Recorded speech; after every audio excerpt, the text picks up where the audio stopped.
Hello. What are you doing here? Yeah, that's terrible. Take two. Hello. What are you doing here? Anything the matter? I've come to say goodbye. We're going away. What on earth are you talking about? It's true.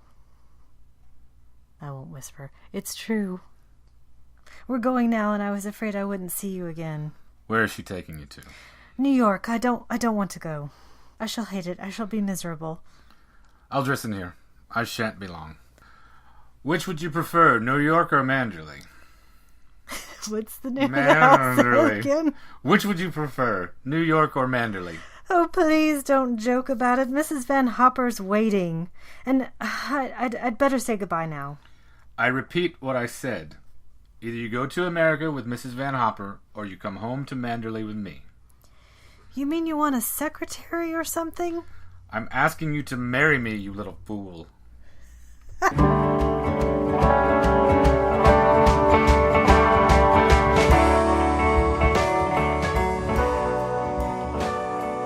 Welcome to the Magic Lantern Podcast, an ongoing informal discussion of the films we love and the things we love about them. I am Erica Wong. And I am Cole Lane. Each episode of the Magic Lantern will be devoted to one film that we alternately select, and we will discuss why it is significant to us. For our inaugural episode, it will be Erica's choice, so let's find out what she has in store for us. So our first film to kick off this podcast is Rebecca from 1940. Directed by Alfred Hitchcock, produced by David O. Selznick, starring Joan Fontaine, Laurence Olivier, George Sanders, Judith Anderson, and a ton of other recognizable British faces. If you've ever seen more than two films from America or England from the 30s, 40s, or 50s, you will probably recognize a lot of people in the film. Anyway, so I chose this film to kick off this podcast. It's the first thing that came to mind for me when we started talking about this idea. And that's because I have such a clear memory of when I saw this movie, how I came to find it, and the many times that I've seen it over the years, and I have seen it many times since then, has not dimmed or diminished the love I have for this film. Where did you see it for the first time? The first time I saw it was at the Grandin Theater in Roanoke, Virginia. And I came to this film the way I've come to so many films in my life, especially when I was younger, and that was through my mother.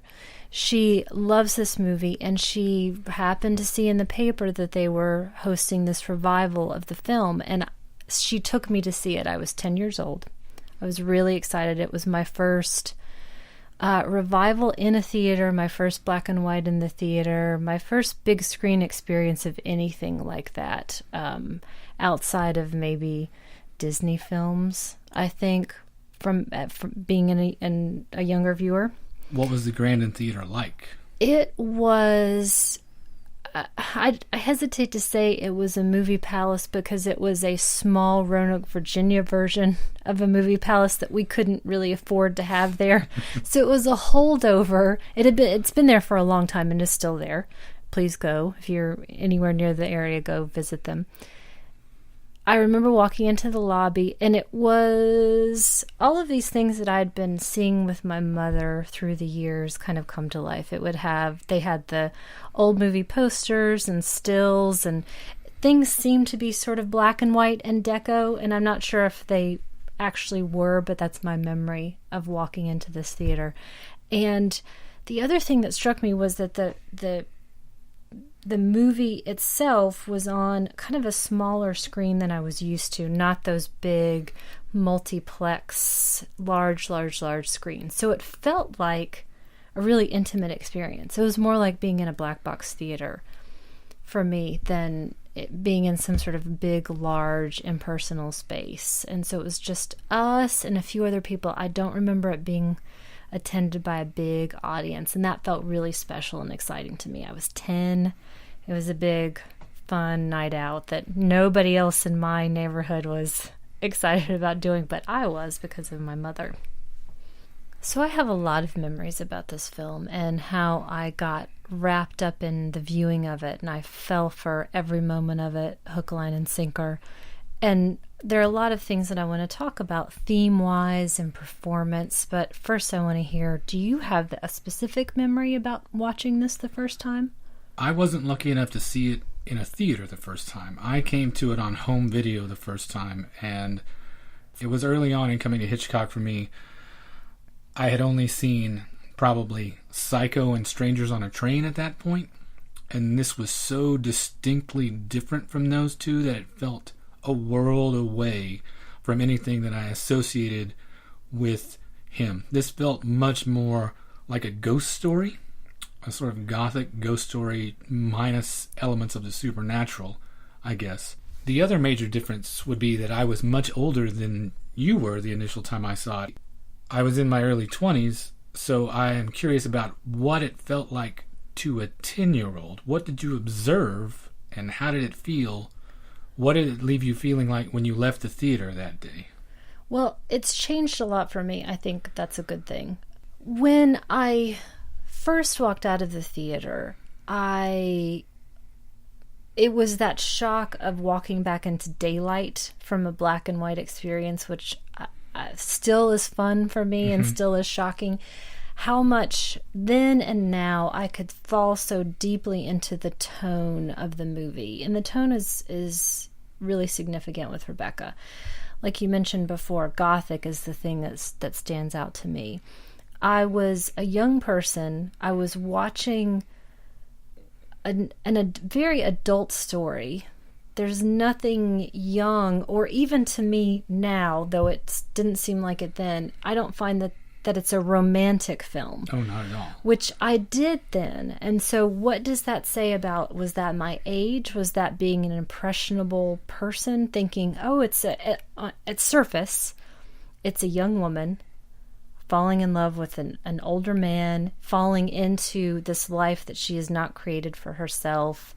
It's a whirlwind romance to a degree, but that's not romantic. Isn't it appropriate, though, that it made you feel that way, considering that your naivete possibly mirrored hers? I think so. And so when I look back on it now, I see so much of her performance, when then I think I was just living the story through her eyes.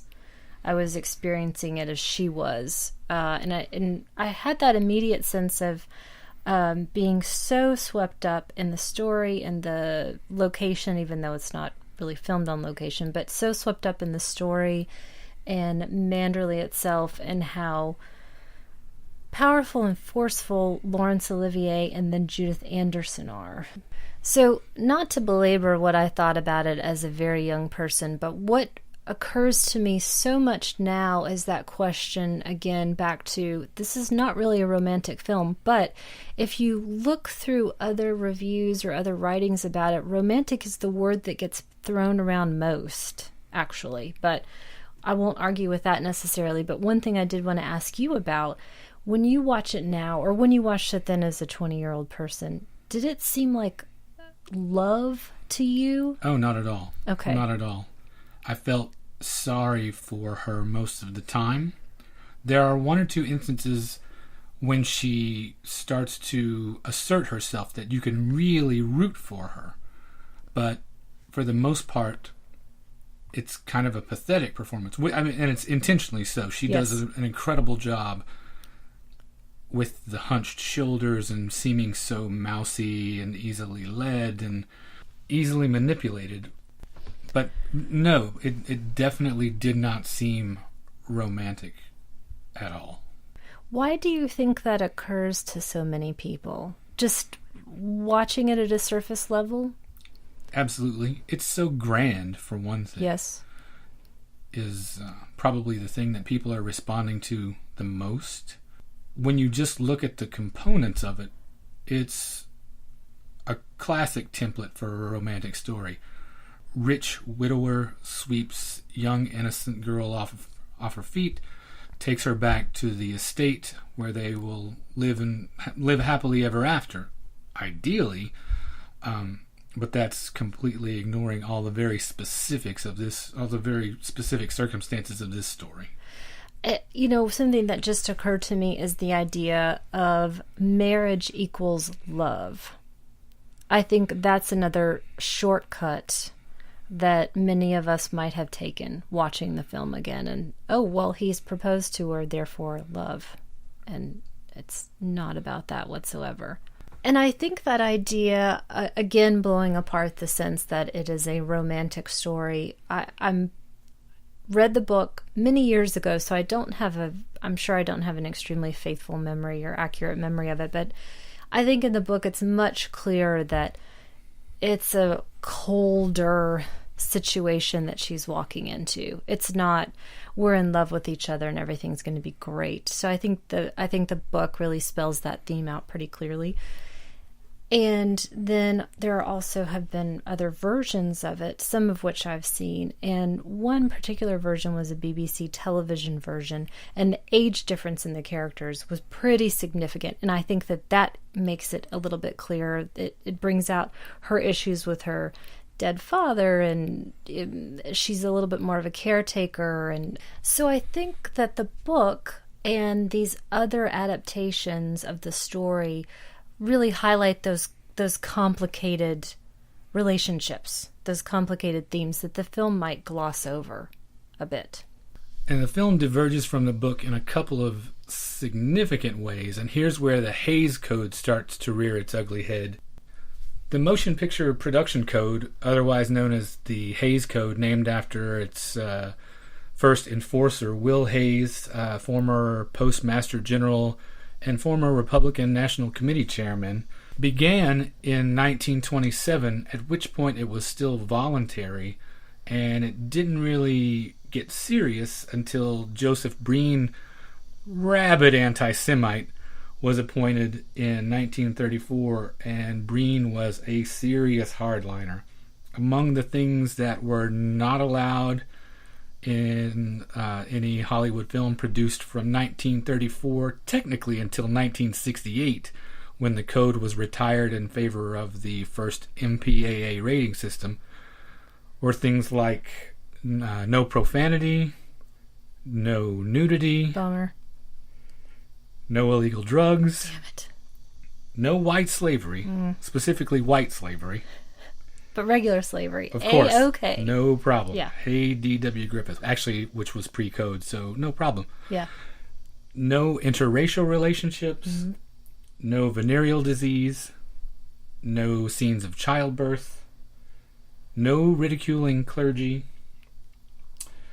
And no sex perversion. Which is a huge bummer. The biggest bummer of all, I think. That's why pre-code movies are super fun. Yeah, Hollywood was way more fun prior to Joseph Breen's arrival. Yes. But the ways that impacts Rebecca are notable. It's notable in two ways. The first one being that in the book, Rebecca's death is a murder. Maxim outright kills her. She manipulates him into killing her, but it is murder. So, like in the film, she manipulates him into an act of violence that still sort of comes off as an accident in the end, and he covers it up. Right. He covers that up, but it's just straight up murder in the book. Right. And yeah, in the film, it plays as an accident that he then has to cover up because no one would believe his crazy story. Right. But in the book, it is definitely cold-blooded murder. Yeah. No one would believe that she was a huge nymphomaniac sociopath, which then brings us to the second piece. Right, the sex perversion, or at least what was considered sex perversion then, which plays itself out in the film through Mrs. Danvers, with distinct lesbian overtones, which were obviously not allowed by the production code. In the book, she is a considerably older character, much more maternal, much less jilted lover. And of course, in the film, she dies because every LGBT character in Hollywood prior to 1970-something had to die. Right. And so those scenes of her stroking the lingerie and talking about brushing her hair and staying up late for her at night and being so involved in her life and her stories, in Rebecca's life and in Rebecca's stories. And Hitchcock would regularly put material in just so that the censors would have something to take out. Additional material. Right. That way it would deflect attention from the thing that he definitely wanted to keep. Yes. And there was, it's reputed that some of that happened with the Rebecca screenplay. There are things, they wanted to take the lesbian overtones even further, and the censorship board cut those things out, cut them back to where they are now, which in retrospect are extremely obvious. Yes. Now, two things I want to talk about. First off, with Judith Anderson, Mrs. Danvers' performance. And it's not really a question, it's more of a point that there's the moment when they are in the doctor's office. Do you not have a question? Do you not have a question but a comment? I have a comment. Yes, I have a comment. I don't care what you think about this part.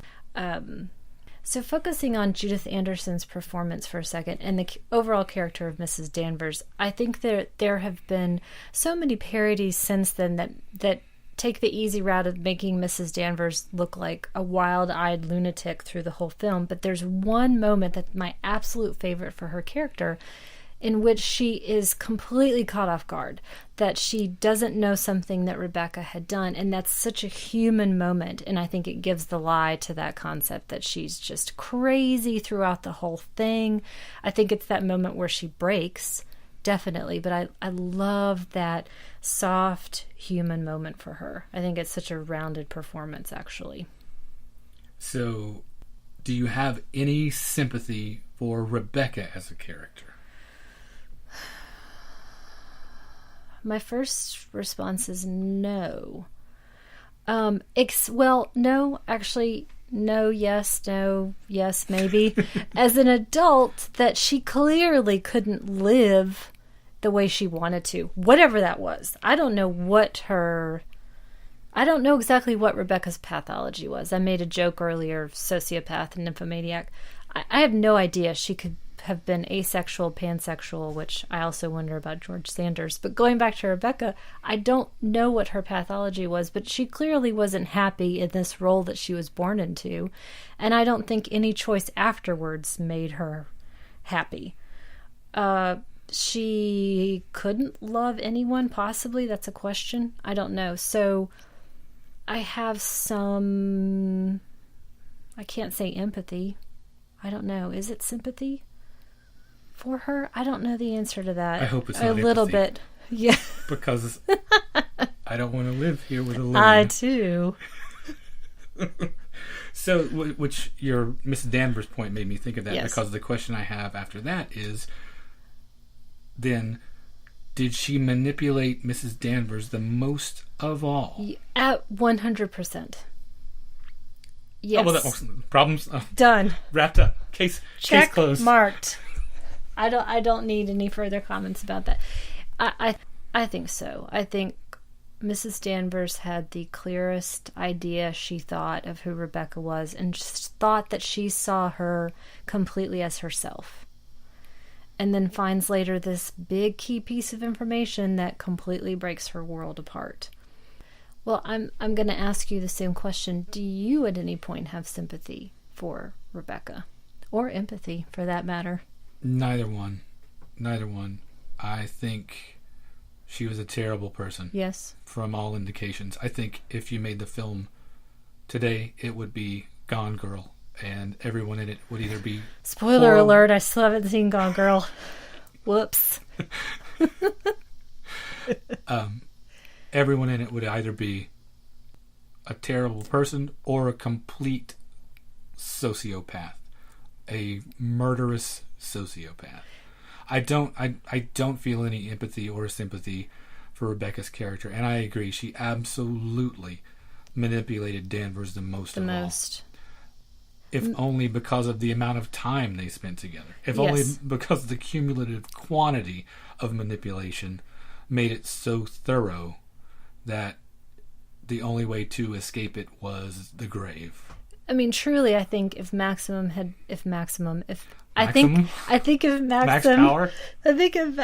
been paying attention at any moment, he probably could have seen through it, don't you think? What was he paying attention to? Her butt? I don't know. I don't know. Hey, Rebecca. Nice nails. Nice nails. That's all I can think of. Or what she was going to do for him. What could she have The done reflected glory. Could be. Yeah. Trophy wife. Trophy wife. I do want to follow my question, and this is open for comment. Was George Sanders asexual or pansexual? Omnisexual. Okay. I would think.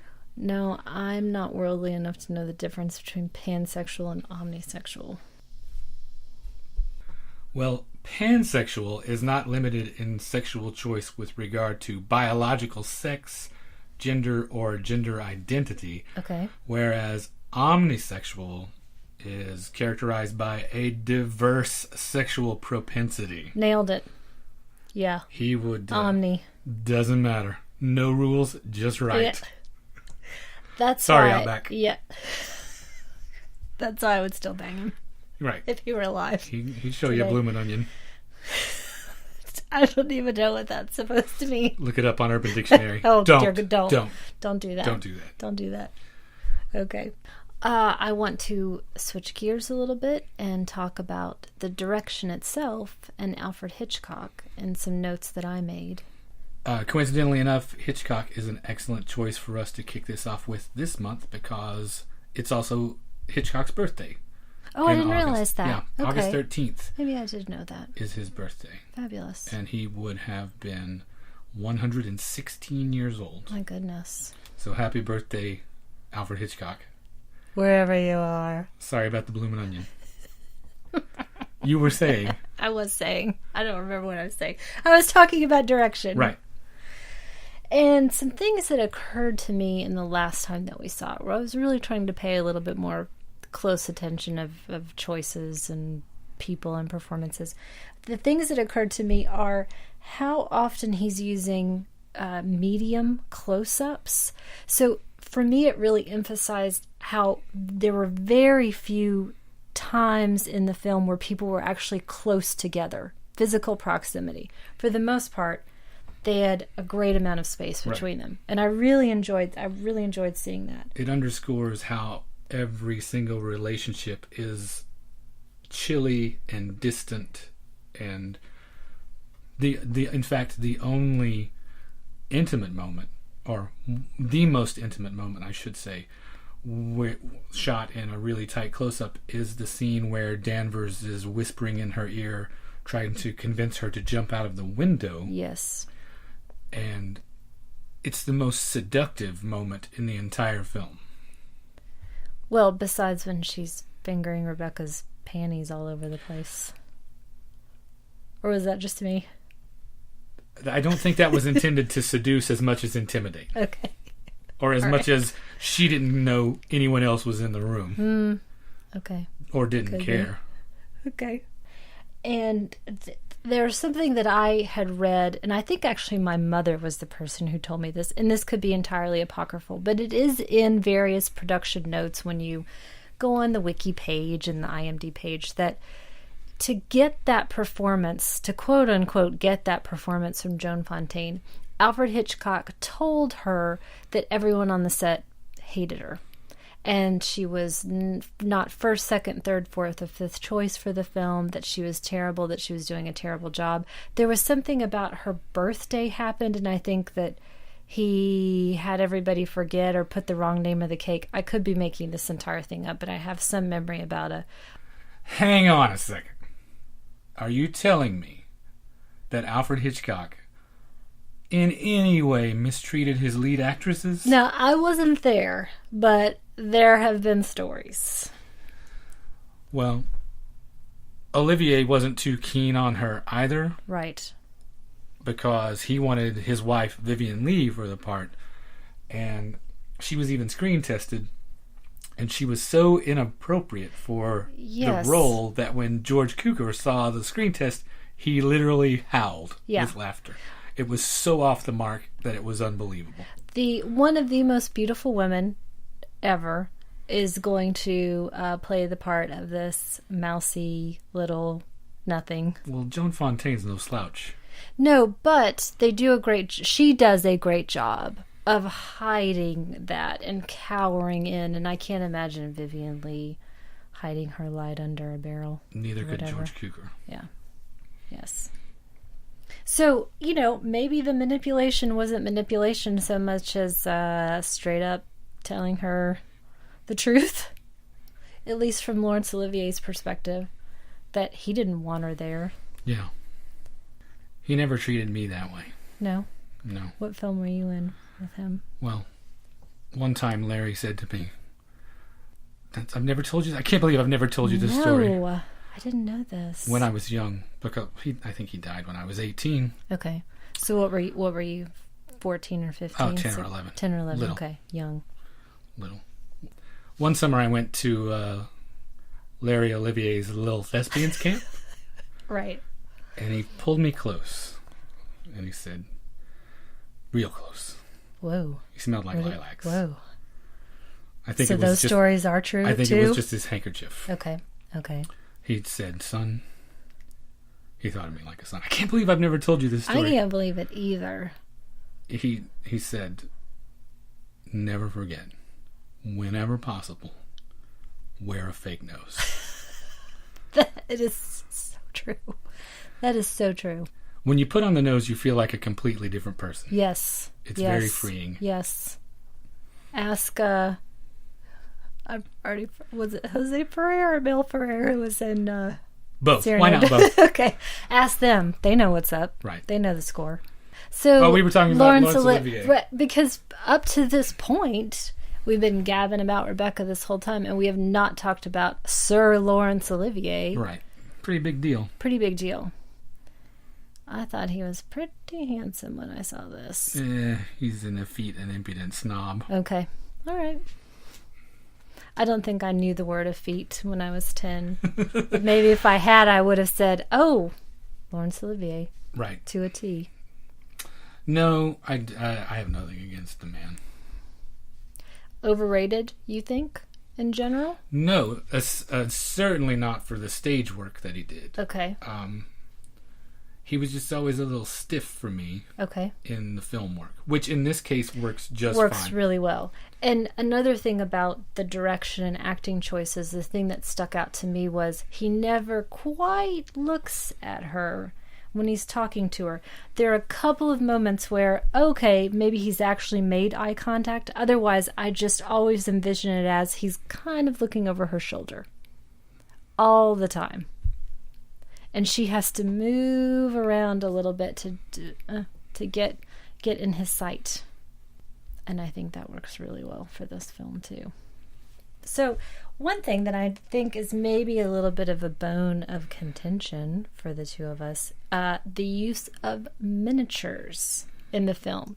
Hitchcock uses miniatures in many of his films, and they never look realistic to me. And he actually argued with David O. Selznick and convinced him that, yes, the use of miniatures is a great choice here. And for some reason, they use the miniatures, and you're okay with that. I love the miniatures. Why do you love them? In every single film. I don't care. Lady vanishes, doesn't matter. Yeah. I love the miniatures no matter what. Do you like the little mini pine trees? I love the mini pine trees. On the train track set? And That's the exactly little people? what it is. That is exactly what it is. It stems from having toy trains and having built villages and okay. Aesthetically, as far as how it functions in the film, it might take you right out of it, but it is it's magical. It's like Christmas to me to see those miniatures every time. It does not matter how fake they look. Godzilla could come stomping through them any second. I have no problem with the use of the miniatures. They are somewhat magical to me in that regard. All right. They're fun every time to see them. Because of them, I enjoy the level of craftsmanship it took to make them. I don't know exactly if it achieves the effect Hitchcock intended, but it's pleasing to my eye every time. I'm glad it's pleasing to your eye.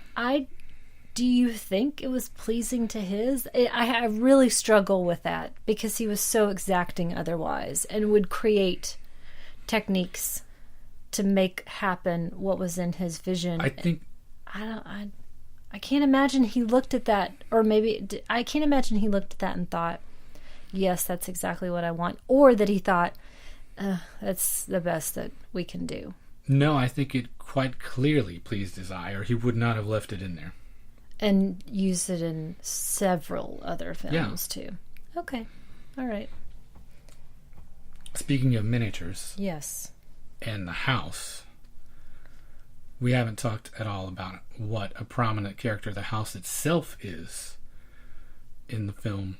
And I specifically was going to ask you that, were we to ever have an estate, a sprawling estate, what would you want to name our estate? Well, now I want to name it Effete and Snobbish. That's what occurs to me first. But in that same line, I would choose something French, obviously, because I am effete and snobbish for all things French. Maybe something like, this is way more melancholy than I feel or would ever feel. Maybe After You Were Dead. This would be the name of my estate. Maybe it would be L'amour perdu. Translation? I'm not sure it's the exact translation, but lost love. Ah, I see. Otherwise, I don't know, Windy Corners, like in... Well, I have a list of potential candidates. Okay. I want to run these by you and see what you think. Little Thespians. No, we're off that. That's right out. Like Little Thespians. Okay.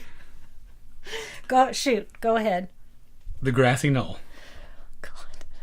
Too soon? Is it on Grassy Knoll? It could be. Can you see one? It's quite possibly. Okay, all right. There's one. Old Pickler's Hill. Are you the pickler in this scenario? I think you would be. Okay, all right. You would also be old. I also just had a pickle. Right. So it's appropriate. I'm old before we can afford to have this huge estate. Okay. All right. Ham Landing. All of these won't have food in them, but... What's the significance of the ham part? Can you picture it? Okay. That hams are landing? Yes. Okay. Think all about right. it. Okay. Okay. You're standing out, looking out over acres of your...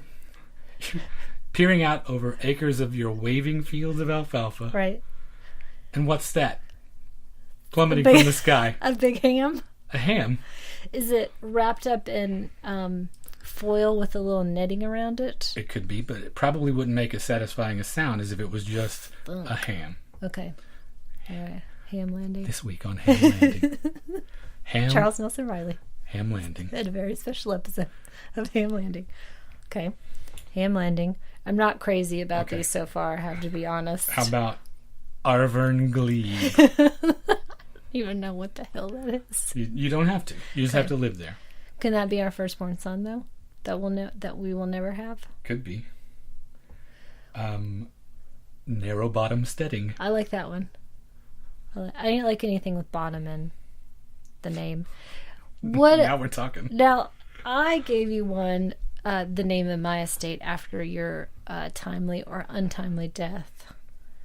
What about the estate that you're going to be looking out on when I am long since passed and you're waiting for your next wife with my initialed underwear and drawers? What's the name of that estate? That would be Manderley. Thanks a lot. Just because I'm old and widowed. Right. Hey. Ask Jose or Mel Ferrer. They know what's up. How about Barn Bay Farn? Do you have to pronounce that like Farn? It is like you're in a dialect. Barn Bay Farn. But I think that's my favorite one. How about something classier? Okay. Like it has to be classier than any of those. Benedict Cumberbatch. Okay. Beautiful. You like that? He's going to be in your untimely death cabin with me. You didn't hear me. I said Bernadette Crumley-Bum. It's beautiful. Thank you. So I think it is a British name, actually. Crumley-Bum? Yeah. That's gotta be. You would think so. Okay, if you're going to make your case to the listener that has not seen the film yet, what would you tell them? What would be the reasons that you recommend the film? I keep coming back to the word gothic. I think it was a perfect way into Hitchcock for a young person. I think a good mystery never gets old. And I think that a film that's so beautifully acted and has such a wonderful gothic tone is something worth watching. You have actors, for the most part, sort of at either the beginning or the early middle part of their Hollywood careers. Never better. You've got a wonderful supporting cast, like I mentioned before, with all sorts of recognizable faces doing great work in here. It's a terrific script. They make really interesting choices with the plot. And for me, as a young person, all of the twists and turns were totally unexpected. Now, as an adult, maybe not. But I completely fell into the story and was delighted to do so. And if you had to briefly explain the story. So I found a brief synopsis that I think takes out a lot of the editorializing. It doesn't focus on it being romantic or not romantic, so I'll just read it. A young bride is haunted by the specter of her husband's dead wife. Now that's a movie I want to see. Yeah. That sounds great. Immediately. Yes. And where in the Hitchcock pantheon does this rank for you? That's a really tough one for me. Because there are so many great choices. Now, I think this is high up on my list because it's the first one that I came to. I think you never forget those first memories. But I also love a film that you mentioned earlier, which is The Lady Vanishes. Those two are my favorites. Now, I think of the Psychos and the Rear Windows and the Vertigos as almost just a completely different body of work. So maybe I should separate it from early period, Hollywood period, later period, and if I had my druthers, which I do, it's my choice, I would probably pick different ones from all of those eras. Well, this is the pivotal one, though, in that case, since you mentioned his later career and everything, as this was his first Hollywood film, the first one he made after he came over from England. It's his first Hollywood film, and notably won Best Picture and Best Cinematography. Now, Alfred Hitchcock famously never won an Academy Award for Best Direction, so this was pretty close. And he also dismissed the Oscar that this film won for Best Picture, essentially saying that it was not worthy. Really? Other interesting things of note, in addition to being his first American film, it was also one of 3 adaptations of Daphne du Maurier's source material that he made. The first one being Jamaica Inn, which she hated. It strayed too far from the original material for her liking, so much so that she refused to write Rebecca's screenplay. He then made Rebecca, which is the most faithful, thanks to the Benzedrine-fueled meddling of David O. Selznick. Right. Because he said, we bought Rebecca, we're going to make Rebecca. And then, of course, The Birds, which also took a considerable number of liberties with the source material as well. I have read The Birds. Have you read The Birds? No. Yes, it's like an Audubon field guide compared to the film. It doesn't have anything to do except there are birds in it. And it's interesting that du Maurier was so particular about the source material and remaining faithful to it, because it's alleged that Rebecca was seriously plagiarized. There was a Brazilian novel written by a woman named Carolina Nabuco in 1934 called The Successor, that Rebecca's plot mirrored exactly. Entire passages of dialogue seemed almost identical. Really? So much so that when the film finally opened in Brazil, United Artists went to Nabucco and tried to get her to sign an agreement that says any similarities between the two are entirely coincidental, and she would not budge. She wouldn't sign. They tried to buy her off. She wouldn't take the money.